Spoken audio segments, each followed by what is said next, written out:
السلام عليكم. سؤال صغير كده لاتحاد الكرة. قلتوا احنا بنوقف دوري فترة علشان مباراة بلجيكا. انا عايز اسأل سؤال واحد بس. بلجيكا ايه اللي وقف لها الدوري قرب الشهر؟ يا جماعة ده في ناس عندها كاس عالم ولسه بتلعب دوري عندها، ونرجع نقول اصل احنا متأخرين من سنة الكورونا.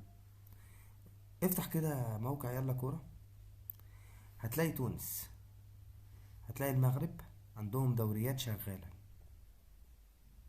وعندهم ماتشات اوسخ من اللي عندنا بكتير. عندهم ماتشات طحن.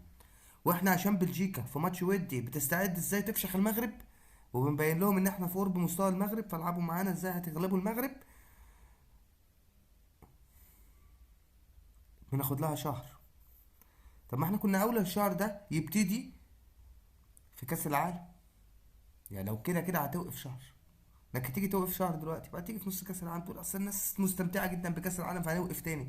يا جماعه انتوا بتفكروا ازاي؟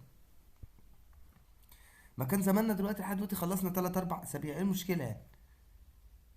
بقى ايه يعني؟ بقى كنا اعتذرنا لبلجيكا ولعبوا اي منتخب عربي تاني وخلص الموضوع. فكروا ازاي؟ وترجعوا تعيطوا في الاخر وتقولوا اصل مش لاقيين مواعيد وجداول، واضغط النادي الاهلي كل يومين ماتش، اضغط النادي الزمالك كل يومين ماتش، اضغط نادي مش عارفين، والاصابات تكتر والمش كل اللعيبه اللي هجربها في ماتش ودي هتيجي في الرسم مش هتلاقيها. زي ما انتوا لا بتعرفوا تدربوا ولا بتفهموا في انتوا وروح في طريقه ده، ولا في ملفات اصابات ولا في اي حاجه. انتوا بلح. انتوا اتحاد كوره ورابطه انديه بلح. اقسم بالله بلح. ده انا لو رحت مسكت اتحاد الكوره ده، اقسم بالله بالميزان بالشعره مش هيهمني حاجه. يا جماعه ده انتوا صفر. اقسم بالله انتوا صحاب اكبر صفر.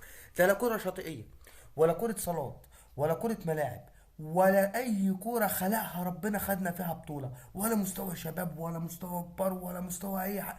انتوا صفر على الشمال يا جماعه. وكمان بتحاربوا الدنيا وبتحاربوا نفسكم. اقسم بالله انتوا بتحاربوا نفسكم. انا مش عارف اقول لكم ايه بصراحه. حسبي الله ونعم الوكيل. تنسوش تتابعوني وتدعوا لي. سلام عليكم.